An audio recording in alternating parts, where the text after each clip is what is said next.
Hey guys, and welcome to Baking Butterly Love. In this video, I want to show you a classic piping technique, the shell border.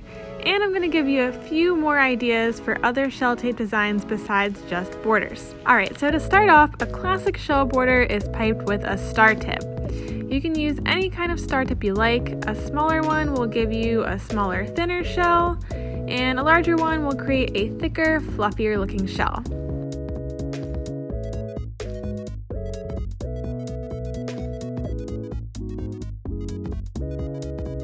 You'll also need a medium to stiff consistency buttercream. You want something that can hold its shape when it's piped. So you could do Swiss meringue buttercream or a classic American buttercream. Either of those would be good options. To pipe a shell, hold your piping bag at a 45-degree angle. Then give a short squeeze, gently release the pressure and pull away. This motion should create one shell. Then repeat this piping motion, starting each shell just past the tail of the previous shell. The idea is to let the icing build up over itself just from the pressure. You don't need to move the tip up and down. If it helps, imagine that your piping tip is stuck on a horizontal track so that it can't move up and down. You can only pull it in one direction. So if your piping tip is staying in the same spot, then all you have to focus on is the amount of pressure you apply and how fast you pull away. If you're piping a border, you're eventually going to reach the point where you come back around to the beginning. So I don't know if there's a way to finish it off perfectly, but I'll usually try to pull this last tail down and then to the side a bit so that I don't mess up the very first shell. It's almost like trying to tuck that last little bit underneath. Now I know all of that was way easier said than done, but don't worry if your shells aren't perfect. So I actually still tend to lose focus a little bit when I'm piping, and I always start moving my tip up and down when I pipe shells, and I do that all the time. I think it's just natural to want to move in that direction, but it still looks okay in the end, so I'm not too worried about it. And just like any other piping technique, the best way to master shells is lots and lots of practice.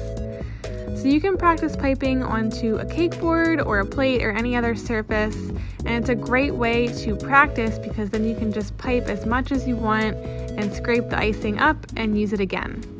Okay, so now that you know the basic technique and you know how to practice, let's go over a few different ways to use the shell technique.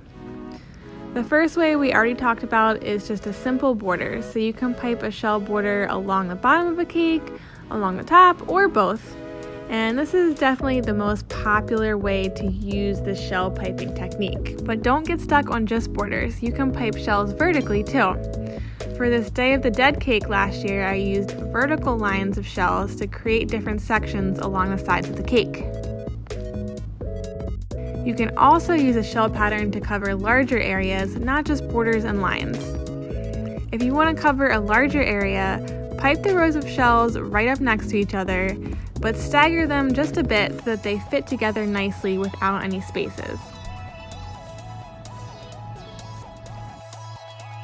You can mix this design with other piping techniques like I did on this cake,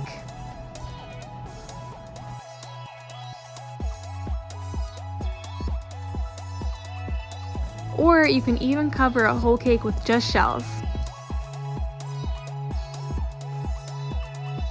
But be prepared for a hand cramp though, because it's a lot of piping. Finally, you can use the same technique with other kinds of piping tips, not just star tips.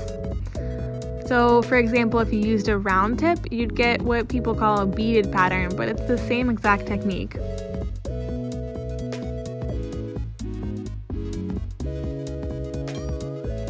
You could even use a leaf tip and create a ruffled pattern with the same motion. Alright, so that is everything I had to tell you about the shell piping technique. It's definitely a great skill to have in your cake decorating arsenal. If you guys have other piping techniques you'd like to see, leave a comment and let me know below, and I will try to make a video for you. Thanks so much for watching, and I'll see you guys in the next video.